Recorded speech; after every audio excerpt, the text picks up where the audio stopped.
Hello everyone, welcome to our channel. First of all நான் வந்து உங்ககிட்ட sorry கேட்டுக்கிறேன். நேற்றுக்கு போட்ட வீடியோ வந்து டெலீட் ஆகிடுச்சு, சாரி. நான் மறுபடியும் வந்து அந்த வீடியோ அப்லோட் பண்ணுறேன்.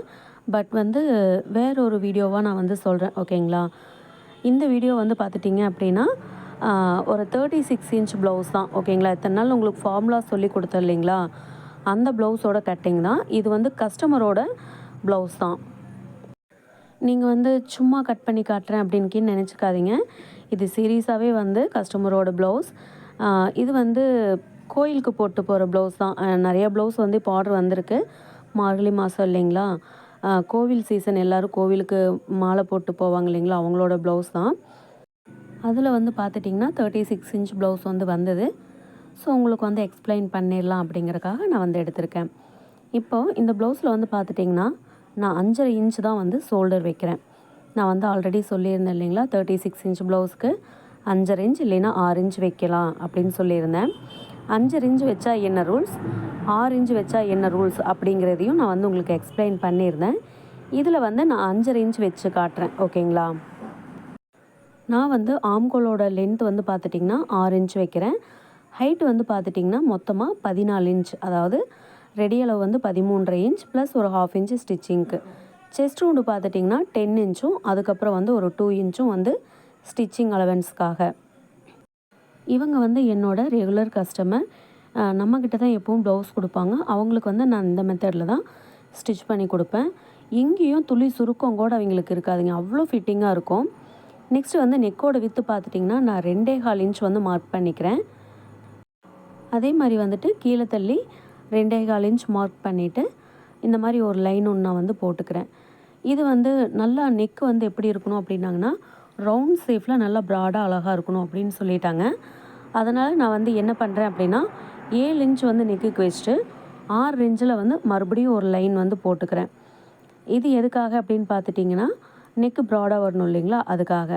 நெக்ஸ்ட்டு வந்து 2.25 இன்ச் வச்சுருந்த இடத்துல வந்து 2.5 இன்ச் வச்சு இந்த மாதிரி கிராஸாக வந்து ஒரு லைன் போட்டுக்கிறேன். உங்களுக்கு பார்த்தீங்கன்னா தெரியும் நான் எப்படி வந்து மார்க் பண்ணியிருக்கேன்னு. 6 இன்ச்சு, அதுக்கப்புறம் 7 இன்ச்சு, 2.25 வைக்கிற இடத்துல 2.5 இன்ச் வச்சு மார்க் பண்ணிவிட்டு அந்த பாயிண்ட்ஸ் எல்லாம் கனெக்ட் பண்ணி நம்ம ரவுண்ட் போட்டோம்னா அந்த ஷேப் வந்து அழகாக இருக்கும் ப்ளவுஸ் தைச்சு போடுறப்ப.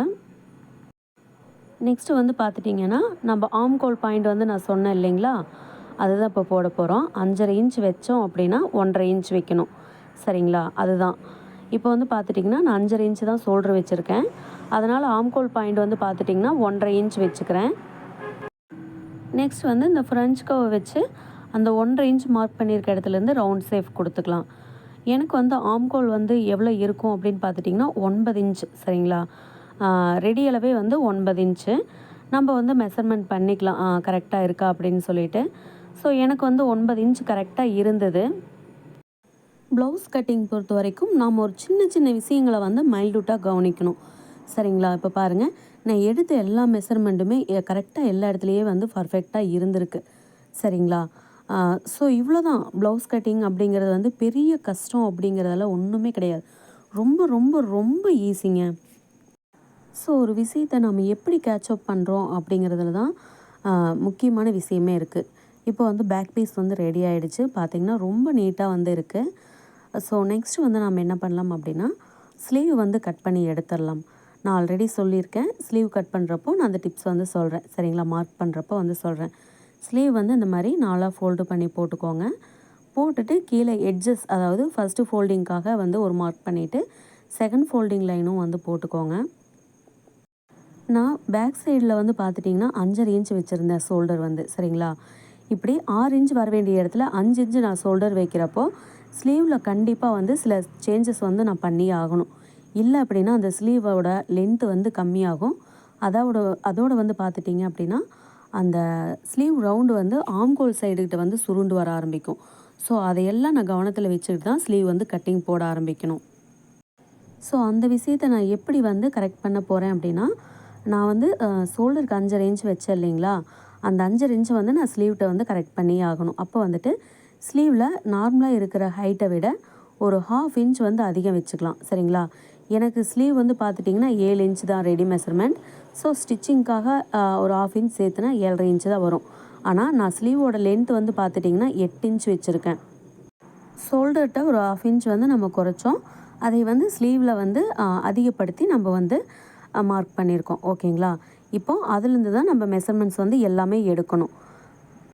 அதே மாதிரி வந்து பார்த்துட்டிங்கன்னா, நான் வந்து நெக்கோட வித்தை வந்து நீங்கள் அடிக்கை அளவாக வைங்க, கரெக்டாக இருக்கும் அப்படின்னு சொல்லியிருந்தேன். நான் வந்து நெக்கு வித்து வந்து பார்த்திங்கன்னா 2.25 இன்ச் வச்சுருந்தேன். இதில் வந்து 1/4 இன்ச் சேர்த்து 2.5 இன்ச் வைக்கிறேன். இப்போ உங்களுக்கு ஓரளவுக்கு புரிஞ்சிருக்கும்னு நினைக்கிறேன். நெக்கு வித்து நம்ம 2.25 வச்சுருக்கோம். தைச்சு முடிச்சதுக்கப்புறம் ரெடி மெஷர்மெண்ட் வந்து 2.5 இன்ச் வந்துடும். ஓகேங்களா? இப்போ வந்து பார்த்துட்டிங்கன்னா, எனக்கு வந்து ஸ்லீவ் வந்து பார்த்துட்டிங்கன்னா ஆம்கோல் ரவுண்டு வந்து கரெக்டாக அந்த எண்டில் இருக்குது.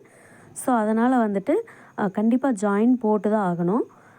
நம்ம வந்து ஃபஸ்ட்டு கட் பண்ணிடலாம். ஸ்லீவ் வந்து கட் பண்ணி எடுத்துட்டு அதுக்கப்புறமா லாஸ்ட்டாக வந்து நம்ம ஒரு 4 சைடும் வந்து ஜாயின் போட்டு எடுத்துக்கலாம். ஸ்லீவுக்கு வந்து நான் ஆல்ரெடி சொல்லியிருக்கேன் இல்லைங்களா, இந்த மாதிரி வந்து நீங்கள் மார்க் பண்ணி ஸ்லீவ் வந்து ட்ரா பண்ணி பாருங்கள். ஸ்லீவில் வந்து எங்கேயுமே சுருக்கம் இல்லாமல் அவ்வளோ சூப்பராக இருக்கும். இந்த மாதிரி மார்க் பண்ணி நம்ம வரைகிறப்போ ஃபஸ்ட்டு வரைகிறது வந்து பார்த்துட்டிங்கன்னா, நம்ம கவர் தட்டு எடுப்போம் இல்லைங்களா, அந்த மெஷர்மெண்ட். அதுக்கப்புறம் மார்க் பண்ணுறது தான் நம்மளுக்கு வந்துட்டு ரெடி மெஷர்மெண்ட். ஓகேங்களா? இப்போ பார்த்தீங்கன்னா ஸ்லீவ் சேஃப் வந்து அழகாக கிடச்சிருக்கு. ஸோ அவ்வளோதான் ஃப்ரெண்ட்ஸு. இது வந்து நம்ம கட் பண்ணிவிட்டு ஜாயின் போட்டோம் அப்படின்னா நமக்கு வந்து ஸ்லீவ் ரெடி ஆகிடும்.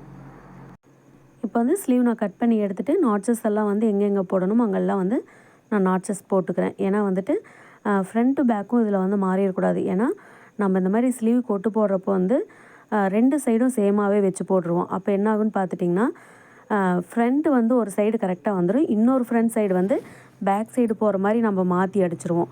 ஸோ அதெல்லாம் இருக்கக்கூடாது அப்படிங்கிறதுக்காக தான் நான் வந்துட்டு ஃபஸ்ட்டே நாட்சஸ் போட்டு கரெக்டாக எடுத்து வச்சிட்டோம் அப்படின்னம்னா கரெக்டாக இருக்கும். நெக்ஸ்ட்டு வந்து பார்த்துட்டிங்கன்னா, நான் நேர் கட்டிங் தான் போடுறேன்.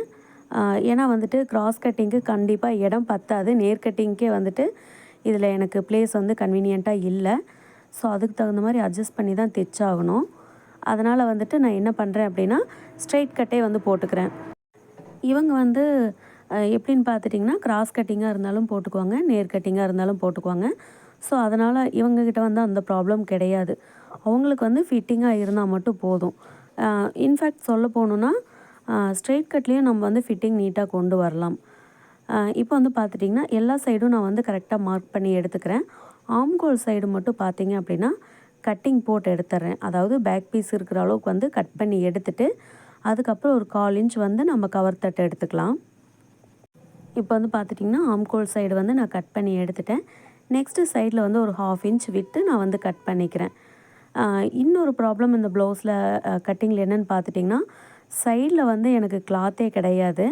ஸோ அதுக்கு வந்து நம்ம ஒட்டு போட்டு தான் ஆகணும். அப்புறம் வந்து பார்த்துட்டிங்கன்னா, இந்த ஆம்கோலுக்கு வந்துட்டு ஒரு 1/4 இன்ச் வந்து உள்ளே கவர் தட் பண்ணிக்கிறேன். உங்களுக்கு வேணும் அப்படின்னா இந்த மாதிரி ஃப்ரெஞ்ச் கர்வ் கூட வச்சு நீங்கள் அழகாக வந்து மார்க் பண்ணிக்கோங்க. நான் கட் பண்ணுறப்போ வந்து சைஸ் பண்ணிக்குவேன். நெக்ஸ்ட்டு வந்து பார்த்துட்டிங்கன்னா, ஃபோல்டிங் இடத்துல வந்து நல்லா மார்க் பண்ணிக்கோங்க. நெக்ஸ்ட்டு வந்து பார்த்துட்டிங்கன்னா, ஃப்ரண்ட் நெக்கோட ஓப்பன் தான் மார்க் பண்ண போகிறோம். ஃப்ரண்ட் நெக்கோட ஓப்பன் வந்து பார்த்துட்டிங்கன்னா, டோட்டலாக நான் வந்து 6 இன்ச் வைக்கிறேன். 6 இன்ச் வச்சதுக்கப்புறம் அந்த லைன் மார்க் பண்ணி நம்ம வந்து கரெக்டாக வரைஞ்சி எடுத்துக்கலாம். ஃப்ரண்ட்டில் வந்து எப்பவும் போல் நம்ம ரஃப்பாக கூட நம்ம வந்து அந்த ரவுண்ட் ஷேப் வந்து கொடுத்துக்கலாம். ஸோ போடுறப்போ வந்து இழுக்காமல் இருக்கணும். அதுவும் இல்லாமல் நேர் கட்டிங் ப்ளவுஸில் வந்து பார்த்துட்டிங்கன்னா அந்த மாதிரி இழுக்காது. ஸோ அந்த ப்ராப்ளம் வந்து ஸ்ட்ரெயிட் கட்டில் கிடையாது. சைடில் வந்து பார்த்துட்டிங்கன்னா 3 இன்ச் வந்து நான் தள்ளி மார்க் பண்ணியிருக்கேன். ஏன்னா சைடில் வந்து பார்த்துட்டிங்கன்னா எக்ஸ்ட்ரா கிளாத் கிடையாது. அதனால் ஃப்ரண்ட் சைடு வந்து பார்த்துட்டிங்கன்னா ஹூக் பட்டி சைடு வந்து பார்த்துட்டிங்கன்னா 6 இன்ச் இருக்குது. ஸோ 6 இன்ச் வந்து ரொம்ப கீழே இருக்குது அப்படிங்கிறதுனால நான் என்ன பண்ணுறேன் அப்படின்னா 5.5 இன்ச்சுக்கு வந்து மார்க் பண்ணிக்கிறேன். ஏன்னா இந்த ப்ளவுஸ் வந்து பார்த்திங்கன்னா அவங்களுக்கு வந்து 5 இன்ச்சு தான் இருந்தது. அது வந்து பார்த்துட்டிங்கன்னா ரொம்ப மேலே ஏறின மாதிரி இருக்குது அப்படின்னாங்க. சரி நான் ஒரு 1 இன்ச்சு சேர்த்து வைக்கலாம் அப்படின்னு வந்து பிளான் பண்ணேன். அதுக்கப்புறம் வந்துட்டு வேண்டாம் 5.5 இன்ச்சே வந்து மார்க் பண்ணிக்கலாம் அப்படின்ட்டு நான் 5.5 இன்ச்லேயே வந்து மார்க் பண்ணிட்டேன். கஸ்டமருக்கு வந்து ப்ளவுஸில் ஏதாவது ப்ராப்ளம் இருந்தால் கண்டிப்பாக நம்மக்கிட்ட நெக்ஸ்ட் டைம் வரப்போ சொல்லுவாங்க இந்த மாதிரி இருக்குது அப்படின்ட்டு. நெக்ஸ்ட்டு வந்து பார்த்துட்டிங்கன்னா கிராஸ் லென்த் வந்து 13.5 இன்ச் நான் வந்து மார்க் பண்ணிக்கிறேன். பஸ்ட்டு பாயிண்ட் வந்து பார்த்துட்டிங்கன்னா 3.5 இன்ச் வந்து மார்க் பண்ணிக்கிறேன். அளவு ப்ளவுஸ் வந்து லைனிங் ப்ளவுஸ் தான் கொடுத்துருந்தாங்க. அந்த லைனிங் ப்ளவுஸில் வந்து பார்த்துட்டிங்கன்னா பஸ்ட்டு பாயிண்ட் 4 இன்ச் இருந்தது. இது வந்து நார்மல் ப்ளவுஸ் அப்படிங்கிறதுனால கண்டிப்பாக நம்ம பஸ்ட் பாயிண்ட் வந்து ஒரு 1/2 இன்ச் கம்மி பண்ணிடணும். இல்லை அப்படின்னா இது வந்து சாதா ப்ளவுஸ் அப்படிங்கிறனால நல்லா எக்ஸ்பேண்ட் ஆகி வரும். அப்போ வந்து கிராஸ் விலகி வரத்துக்கு சான்ஸ் இருக்குது. ஓகேங்களா? அதனால் லைனிங் ப்ளவுஸ்லேருந்து மெஷர்மெண்ட் எடுக்கிறப்போ சின்ன சின்ன ஆல்ட்ரேஷன்ஸ் வந்து இருக்கும். நெக்ஸ்ட்டு வந்து பார்த்துட்டிங்கன்னா டாட் வித்து வந்து பார்த்திங்கன்னா நான் 1.5 இன்ச் வைக்கிறேன். ஏன்னா உங்களுக்கு வந்து கப் சீஃப் வந்து நல்லா ஷார்ப்பாக ஃபிட்டிங்காக இருக்கணும். அதனால் நான் வந்து 1.5 இன்ச் வச்சுக்கிறேன். சைடில் வந்து 2 இன்ச் வச்சுட்டு மார்க் பண்ணிக்கிறேன். கொஞ்சம் வந்து ஜாயின் பண்ணுற மாதிரி வரும். அது ஒன்றும் ப்ராப்ளம் இல்லை. நம்ம வந்து அதை கொஞ்சம் அட்ஜஸ்ட் பண்ணி நம்ம வந்து ஸ்டிச் பண்ணிக்கலாம். இப்போ வந்து பார்த்துட்டிங்கன்னா ஆல்மோஸ்ட் நமக்கு வந்து பார்த்துட்டிங்கன்னா ப்ளவுஸ் கட்டிங் கம்ப்ளீட் ஆகிடுச்சு. அதுக்கு முன்னாடி வந்து பார்த்துட்டிங்கன்னா நான் எப்போ அந்த 3 இன்ச் வச்சு மார்க் பண்ணுவோம் இல்லைங்களா? ஸோ அந்த கப் சைஸ் வந்து டிஃப்ரெண்ட்டாக இருக்கும். ஆனால் இந்த மாதிரி ஸ்ட்ரெயிட் கட் போடுறப்போ நான் வந்து அந்த மாதிரி பண்ண மாட்டேன். ஸோ ஒரு சிலருக்கு போடுவேன், தேவைப்படுறவங்களுக்கு போடுவேன், தேவையில்லாதவங்களுக்கு வந்து எப்பவும் போல் நான் வந்து மார்க் பண்ணிக்குவேன். இப்போ பார்த்திங்கன்னா 3 டாட்டுமே நான் வந்து மார்க் பண்ணிவிட்டேன். மார்க் பண்ணிவிட்டு வேணும் அப்படின்னா நீங்கள் அந்த ரவுண்ட் ஷேப் போட்டுக்கோங்க. அது மேபி நம்மளுக்கு வந்து தேவைப்படாது. ஏன்னா டாட் பிடிச்சதுக்கப்புறம் நம்ம அந்த போர்ஷன் வந்து கட் பண்ணிடுவோம். ஓகேங்களா? நாம் வந்து டாட்டுக்கு மார்க் பண்ணுற பாயிண்ட் வரைக்கும் தான் நமக்கு கணக்கு. அதுக்கு மேலே நம்ம டைமண்ட் ஷேப்பில் போடுறது, ரவுண்ட் ஷேப்பில் போடுறது அதெல்லாம் வந்து ஒரு கணக்கே இல்லை. ஓகேங்களா? நெக்ஸ்ட்டு வந்து பார்த்துட்டிங்கன்னா ஆம்கோல் இதுவும் வந்து நான் கரெக்டாக சைஸ் பண்ணி எடுத்துட்டேன். இப்போ பார்த்தீங்க அப்படின்னா ப்ளவுஸ் கட்டிங் வந்து ஃபுல்லாகவே வந்து கம்ப்ளீட் ஆகிடுச்சு. அதாவது ஃப்ரண்ட் போர்ஷனும் வந்து கம்ப்ளீட்டாக ஃபினிஷ்ட் ஆகிடுச்சு. இந்த மாதிரி மெயின் கிளாத்தில் வந்து நம்மளுக்கு நார்மல் ப்ளவுஸில் ஒட்டு போடுற மாதிரி வந்துச்சுன்னா எப்படி ஒட்டு போடணும் அப்படின்னு சொல்லிட்டு இன்னொரு ஸ்டிச்சிங் வீடியோவில் வந்து நான் டீட்டெயிலாக ஷேர் பண்ணிக்கிறேன். இப்போ வந்து கேட்டிங்கன்னா டைம் இல்லை, ஏன்னா ப்ளவுசஸ் வந்து நிறைய இருக்குது. நெக்ஸ்ட்டு வந்து பார்த்துட்டிங்கன்னா பேக் பீஸ் மேலே ஃப்ரண்ட் பீஸ் வந்து இந்த மாதிரி போட்டுட்டு சைடில் வந்து எவ்வளோ பாயிண்ட் இருக்குது அப்படிங்கிறத செக் பண்ணிடுங்க. எனக்கு வந்து பார்த்துட்டிங்கன்னா ஃப்ரண்ட்டில் 2 இன்ச் வருது. அது கூட வந்து 1 இன்ச்சு சேர்த்திக்கிறேன். சைட்லேயும் வந்து பார்த்துட்டிங்கன்னா 2 இன்ச் வருது. நேர் கட்டிங் ப்ளவுஸ் அப்படிங்கிறதுனால டோட்டலாக நான் வந்து 1 இன்ச் சேர்த்திக்கிறேன். ஏன்னா துணி வந்து எக்ஸ்பேண்ட் ஆகி வராது, நமக்கு ஆம்கோல் ஜாயிண்ட்டும் கரெக்டாக இருக்கணும். அதனால் இந்த பட்டியோட லென்த் வந்து பார்த்துட்டிங்கன்னா 10.5 இன்ச் இருக்குது. ஸோ அதையும் வந்து நான் மார்க் பண்ணி எடுத்துக்கிறேன். இப்போ வந்து பார்த்திங்கன்னா வீப்பட்டி இதுக்கெல்லாம் வந்து பார்த்துட்டிங்கன்னா கிளாத் கம்மியாக தான் இருக்குது. ஸோ அதனால் என்ன பண்ணுறேன்னா மேலேருந்து மார்க் பண்ணிக்கிறேன் 3 இன்ச். அதே மாதிரி இந்த சைடும் 3 இன்ச் வச்சு மார்க் பண்ணிவிட்டு ஒரு லைன் ஒன்று போட்டுக்கிறேன். நமக்கு ஸ்டிச்சிங்க்கு வந்து கீழே ஒரு 1/2 இன்ச் இருந்தால் போதும். மீதி இருக்கிற பீஸ் வந்து நம்ம வீப்பட்டி ஹூக் பட்டிக்கு வந்து நம்ம யூஸ் பண்ணிக்கலாம். நீங்கள் வந்து நினைக்கலாம் கீழே இருந்தே நீங்கள் வந்து மார்க் பண்ணிவிட்டு அந்த சேஃப் கொடுத்துருக்கலாம்ல அப்படின்னு. மேலே வரப்போ பார்த்துட்டிங்கன்னா அந்த பெண்டு வந்து வரும். அதாவது அந்த போட் சேஃபில் போடுவோம் இல்லைங்களா, அங்கே பெண்ட் ஆயிரும். அப்போ வந்து நமக்கு அந்த கரெக்டாக அந்த ஸ்ட்ரெயிட்டாக பீஸ் கிடைக்காது. அதனால் இந்த மாதிரி கட் பண்ணிட்டோம் அப்படின்னா நமக்கு வந்து தைச்சதுக்கப்புறம் ஸ்ட்ரெயிட்டாக கிடைக்கும். அதை வந்து நம்ம ஹூக் பட்டி வீப்பட்டிக்கு வந்து தாராளமாக யூஸ் பண்ணிக்கலாம். ஸோ இதுக்கு முன்னாடி நான் ஃபார்முலாவாக சொன்னேன் எல்லாத்தையுமே வந்துட்டு ப்ளவுஸ் வந்து கட்டிங் போட்டு காட்டிட்டேன். ஸோ எப்படி இருந்தது அப்படின்னு சொல்லிட்டு மறக்காமல் கமெண்ட் பாக்ஸில் கமெண்ட் பண்ணுங்கள். இந்த வீடியோ உங்களுக்கு பிடிச்சிருந்துச்சுன்னா அப்படியே லைக் பண்ணிடுங்க. இது வரைக்கும் நம்ம சேனலை சப்ஸ்கிரைப் பண்ணாதவங்க சப்ஸ்கிரைப் பண்ணிடுங்க. அதுக்கு பக்கத்துலேயே ஆல் அப்படிங்கிற பெல் ஐக்கானையும் வந்து கிளிக் பண்ணிக்கோங்க. அப்போ தான் நான் எப்போ வீடியோ போட்டாலும் உங்களுக்கு உடனுக்குடனே அப்டேட்டாக கிடைக்கும். இது வரைக்கும் வீடியோ பொறுமையாக பார்த்த எல்லாத்துக்கும் தேங்க்ஸ்.